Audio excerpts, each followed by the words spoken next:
Le Sénégal est double champion d'Afrique. On rentre à Dakar avec la coupe et surtout la serviette. Salam, bonjour ou bonsoir, dépendant d'où vous êtes. Le Sénégal est double champion d'Afrique. 2 étoiles sur le maillot après avoir battu le Maroc 1-0 à Rabat. Et aujourd'hui, on va parler de la finale et de ce qui s'est passé autour. Avant ça, on va mettre la coupe au chaud à sa place. Et on va garder la serviette à côté parce qu'on ne sait jamais. En ce moment, il y a des gens qui sont un peu spécialisés dans le vol de serviettes. Je dis ça, je dis rien. Mais avant de démarrer, j'aimerais dire quelque chose. Il ne faut jamais juger les gens avant de les avoir vus à l'œuvre. Pape Thiaw, il a été grand, très grand. Et moi, je l'avais dit, je l'ai suivi lors du CHAN. Et j'avais été bluffé par sa capacité d'adaptation, son sens de l'écoute et sa faculté à ne jamais répéter ses erreurs. Le Maroc a voulu reproduire le même pressing qui a marché en quart de finale face au Cameroun et en demi face au Nigeria. À savoir, tu as deux offensifs qui prennent en 1 pour 1, les deux centraux en sortie de balle. Et dès que la balle elle arrive sur les côtés, c'est pareil. Les deux ailiers, à savoir Ezal Zouli et Brahim Diaz, ils montent sur les latéraux. Du coup, tu as deux solutions. Soit tu balances le ballon loin devant, soit tu repars vers ton gardien, qui fait pareil. Du coup, le Maroc, il récupère facilement le ballon. Ils ont la main mise sur la possession. Là, on a une illustration. Niakate qui joue sur le côté avec Malik Diouf. À peine il a le ballon, il y a Brahim Diaz qui est sur lui. Du coup, il a une seule solution. Il passe derrière. Niakate aussi, à peine il reçoit le ballon. Regardez là. Le pressing axial il se met en place. Du coup, il est obligé de repasser encore lui. Derrière, Mendy, il ouvre son contrôle. Une seule solution pour Mamadou Sarr. On balance devant. Et ce qui amène ce que je disais tout à l'heure, ça permet aux Marocains de récupérer facilement le ballon et d'avoir la main mise sur la possession. Sauf que nous, les Sénégalais, ce que je disais avant, c'est que le staff technique il travaille très bien. On a eu la solution. Je pense que c'est juste sur les deux premières positions de balle qu'on a eu du mal à ressortir. Mais après, ce qu'on a fait, c'est simple. On a aspiré les attaquants. On joue un peu plus bas, un peu plus vers les cagés d'Ormandi. Ça fait quoi? Les attaquants, ils sortent. Ils sont suivis derrière par les milieux de terrain. Sauf que la défense marocaine, elle a toujours du mal à resserrer les lignes. Ça fait quoi? Ça fait qu'il y a un grand espace entre le milieu de terrain et la défense centrale et les latéraux.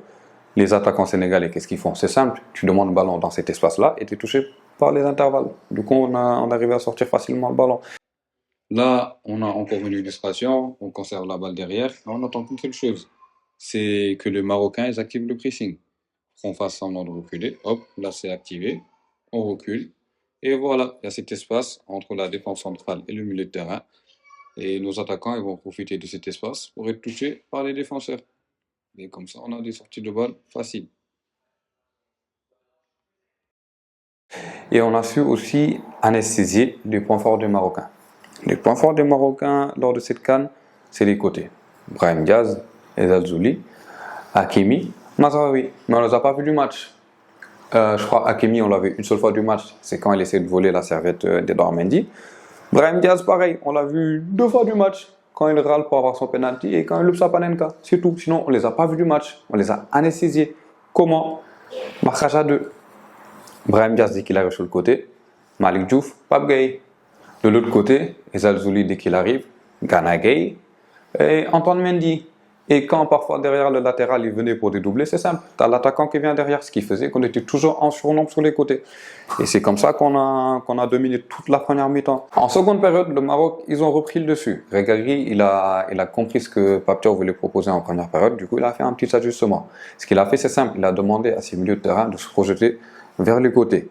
Ce qui obligeait le Sénégalais à avoir des situations de 1 contre 1 à chaque fois. Et c'est quelque chose qui a marché lors des 20 voire 25 premières minutes de cette seconde période où ça a été un peu plus compliqué pour les Sénégalais. Et c'est là que revient ce que j'ai dit tout à l'heure. La capacité d'adaptation de Pape Thiaw. Parce que Pape Thiaw, la décision qu'il prend, c'est une décision forte. En finale de Coupe d'Afrique, à la 75e minute, tu décides de passer à une défense à 3. Tu mets un système asymétrique et hybride. Parce qu'il faut le dire, ce qu'il a mis, c'est que c'était un système qui n'était pas figé. En phase défensive, il défendait à 7. En phase offensive, on attaquait à 5. Ce qui fait que tu étais quasiment toujours en supériorité numérique. Et franchement, faire cela en finale de CAN, pour moi, c'est immense, exceptionnel. Et ça montre que Pape Thiaw, franchement, il a une grosse paire de... Vous voyez ce que je veux dire. Et pour moi, il mérite tous les honneurs. Et même les joueurs qui rentrent, franchement, quelle entrée. Ils arrivent, ils sont directement dans le tempo du match. Ismaël Sarr, je les appelle maintenant les mecs de la 77e. Ismaël Sarr, Ibrahim Baye et Abdoulaye Seck. Franchement, rien à dire. Même après l'entrée de Chérif Ndiaye, Il a beaucoup apporté de haut but et dans la conservation du ballon lors des phases offensives. Même Ismail Jacobs qui remplace après Malick Diouf, franchement, rien à dire. Pour moi, Pape Thiaw, il a tout réussi dans cette finale. Entre le passage à une défense à 3 derrière, avec l'entrée d'Abdoulaye Seck, les ajustements au milieu de terrain, autour de Gana Gueye et Pape Gueye, tu as les apports de Ismaël Sarr, d'Ibrahim Baye devant, Sadio Mané toujours là, Malick Diouf puis Jacob sur le côté, franchement rien à dire. Chérif Ndiaye dans l'axe, rien à dire pour moi. Pape Thiaw, El Chavito de Talonado, il a livré une vraie leçon tactique à Walid Regragui. Après, il y a l'effet de jeu. L'action sur Abdoulaye Seck Hakimi. C'est là où, pour moi, le match il commence à vriller. Depuis l'avènement de la VAR, les arbitres ils ont l'obligation de laisser les actions se finir avant de siffler. Sauf que l'arbitre, qu'est-ce qu'il fait? Dès qu'il a le contact, il siffle. Première erreur. Quelques secondes plus tard, tu as ce penalty litigieux. Pour moi, il y a penalty, même si c'est léger. Mais si tu prends en compte l'erreur que tu as faite quelques secondes auparavant, pour moi, tu fais comme les grands arbitres lors des grands matchs. Tu fais la compensation et c'est fini, on n'en parle plus. Malheureusement, c'est là où le match il dérive. Hein. Malheureusement, le fait que Pape Thiaw ait demandé à ses joueurs de quitter la pelouse restera sans doute son geste qui va attirer le plus l'attention dans les médias sociaux et même dans les médias mainstream. Après, ils sont dans leur droit. C'est vrai que c'est regrettable, mais pourtant, ce qu'il a réalisé sur le plan tactique lors de cette finale, c'est tout simplement remarquable. Hélas, cette masterclass, elle passe quasiment inaperçue, éclipsée par l'ambiance déplorable qui a malheureusement terni l'image de cette finale et de la compétition même. Et ce que je vois depuis dimanche, qui se dit dans les médias internationaux, ça remet quelque chose sur la table. On n'aime pas quand un Africain, ou je dirais même un Noir, conteste, lutte contre l'injustice ou qui se mobilise contre l'injustice et l'arbitraire. Et le Noir, malheureusement, il est aimé que quand il est docile, malléable et exploitable. Et c'est dommage. Et ce qu'on ne dit pas aussi, c'est que ça ne s'est pas passé à la télé. On voit que Sadio Mané qui dit aux joueurs, revenez, on va jouer sur le terrain, on va jouer comme des bonhommes, comme des hommes. Mais ce qu'on ne dit pas, c'est que il y a des fédéraux, il y a le président Babacar Ndiaye, je crois, il y a Vincent Mar, qui vont dans les vestiaires pour dire aux joueurs de revenir sur le terrain.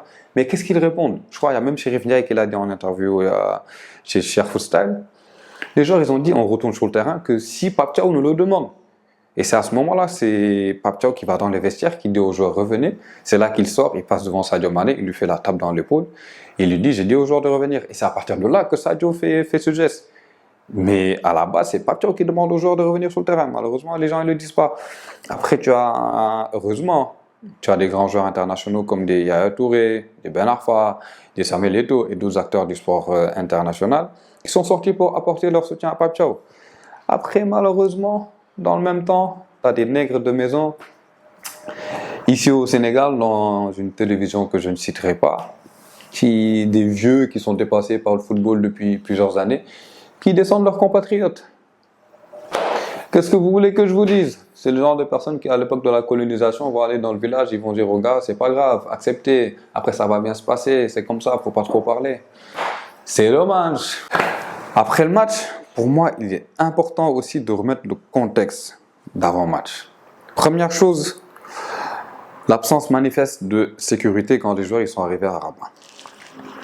Pour ceux qui étaient à Tanger, ils ont dû sûrement le voir, ceux qui allaient à l'hôtel pour voir les joueurs, il y avait un important dispositif de sécurité qui suivait partout l'équipe nationale. Et comme par hasard, dès qu'on se qualifie en finale et qu'on doit affronter le Maroc, ce dispositif il disparaît. Il y en avait un peu moins quand l'équipe arrivait à la gare, mais arrivée à Rabat, il n'y avait plus rien. Il y avait à peine 2 voitures de police pour 5 éléments. Ce qui s'est passé, c'est incroyable. Pour moi, c'est inacceptable et c'est incompatible avec les standards d'une compétition internationale comme la CAN. Et pour moi, la CAF ainsi que le Maroc en tant que pays organisateur, ils avaient des obligations à respecter par rapport à ça. Malheureusement, ils ne l'ont pas fait. Après, ils vont dire quoi? Que oui, l'équipe nationale ne devait pas divulguer l'heure à laquelle elle devait arriver. Mais tu as des mecs qui sont déplacés de toute la diaspora, des gens qui sont venus d'Angleterre, d'Espagne, de France, du Sénégal, de la Côte d'Ivoire pour supporter l'équipe. Ils étaient à Tanger. Ils ne sont pas sûrs d'aller pouvoir aller au stade pour supporter l'équipe parce qu'il n'y a pas assez de place. Ils se sont dit quoi? Le dernier instant de mobilisation qu'on peut avoir, c'est accueillir les joueurs à Rabat. Et pour moi, le minimum, c'est qu'ils devaient faire des efforts pour que ces dispositifs de sécurité soient là. Après, deuxième chose, l'hôtel. Après, j'ai vu qu'il y a des gens qui disent qu'on a proposé un hôtel 3 étoiles et tout à l'équipe nationale, mais le principal problème, c'était pas l'hôtel, mais c'est le nombre de chambres. Tu ne peux pas imposer à l'équipe nationale du Sénégal de choisir un hôtel où il y a qu'entre 30 et 35 chambres libres, sachant que rien que les joueurs, c'est 28 chambres. Donc, ce qui veut dire que tu vas obliger l'équipe nationale du Sénégal à prendre 2 hôtels. Donc, tu vas séparer l'équipe du staff, où seulement juste une partie du staff sera avec les joueurs, et l'autre partie du staff sera un peu plus loin. C'est pas normal pour une équipe qui prépare une finale. Ils devraient prendre des dispositions pour que cela puisse se faire. Ensuite, tu as le problème du terrain d'entraînement. Ils ont notifié très tôt à la CAF qu'ils ne voulaient pas s'entraîner dans le complexe Mohamed V. Il y a des visites qui ont été faites au préalable avant la CAN. Et même nous, l'équipe nationale de beach soccer, on a été au complexe Mohamed V pour préparer le mondial qui s'est passé aux îles Seychelles. Dans ce complexe, tu as tous les terrains qui ont des caméras automatiques. Ce qui veut dire que dès qu'il y a une seule personne qui rentre sur le terrain, la caméra commence à filmer pour permettre ensuite aux analystes vidéo de pouvoir faire les analyses des entraînements. Et il n'y a rien qui nous garantit que pendant l'entraînement du Sénégal, ils vont couper ces caméras. Même s'ils peuvent être de bonne volonté, on ne sait jamais. Du coup, pour prendre des précautions, on a voulu avoir un autre terrain d'entraînement. Et malheureusement, en plus de ça, il y a le problème de la billetterie. Mais ça, on y reviendra après. Moi, ce qui me fait mal, c'est que quand tout ça s'est passé, la fédération sénégalaise, elle a essayé de contacter la CAF. Des appels, des messages, des mails, aucune réponse. On s'est dit, on va peut-être passer par la fédération royale marocaine. Pareil, aucune réponse. Mais comme par hasard, quand le fameux communiqué il est sorti, les téléphones ils ont commencé à sonner. Là, ils ont commencé à vouloir discuter avec nous. Pour moi, c'est bizarre. En plus de ça, tu as le choix de l'arbitre. Qui, depuis les quarts de finale, il y a plusieurs équipes qui se sont plaintes. Il y a Eto'o qui a été suspendu, je crois, pour 4 matchs. Le choix de l'arbitre, il se fait à 24 heures, voire un peu plus de 24 heures avant le match. Ce qui veut dire que si tu veux faire un recours, c'est mort. Tu n'as aucune chance. L'arbitre qui a été choisi pour arbitrer la finale de la CAN, il a arbitré que 2 matchs dans cette CAN. Le match d'ouverture et la finale. Déjà ça, je ne dirais pas plus. En plus de ça, c'est un arbitre qui réside au Maroc. Il habite au Maroc avec toute sa famille. Et dernier point, avant la finale, en 2018, tu as la sélection gabonaise qui s'est plaint de problèmes d'intoxication alimentaire avant d'affronter le Maroc au Maroc, avec le fameux jus d'orange d'Aubameyang. En 2021, tu as la fédération bissau-guinéenne, pareil. Et elle s'est montrée très furieuse même par rapport à un incident d'intoxication alimentaire et de diarrhée sévère avec certains joueurs. Il y a même des images qui ont circulé sur les réseaux sociaux juste avant d'affronter le Maroc. Et du coup, là, tu as le Sénégal. Comme par hasard, le jour de la finale, tu as Krépin Diatta qui fait 4 malaises.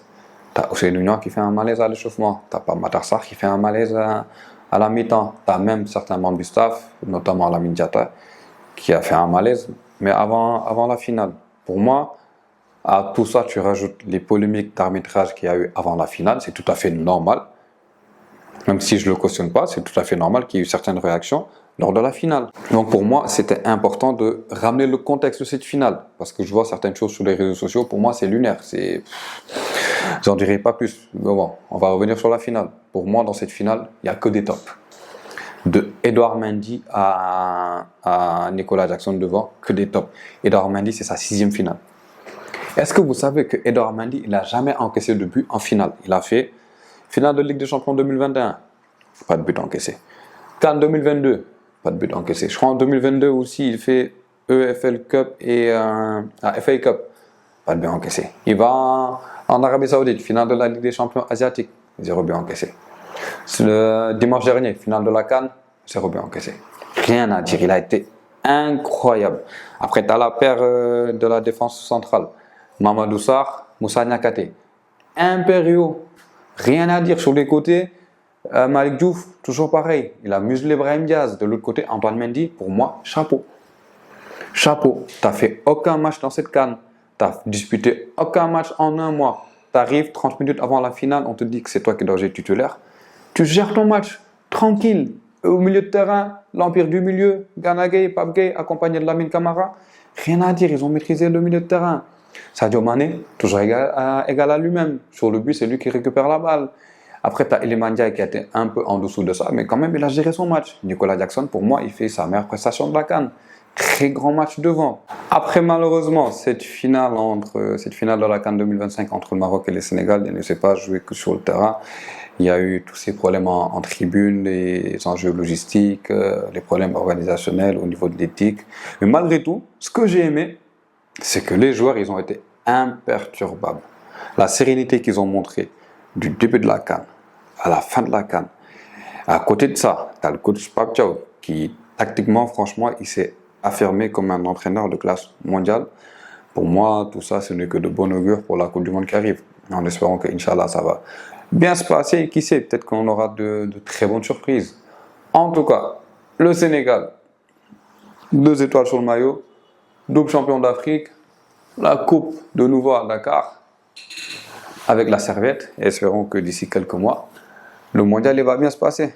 Allez, tous, double champion d'Afrique sans forcer, comme le dit El Hadji Diouf, double ballon d'or sans forcer, 64 sélections, 54 hommes du match.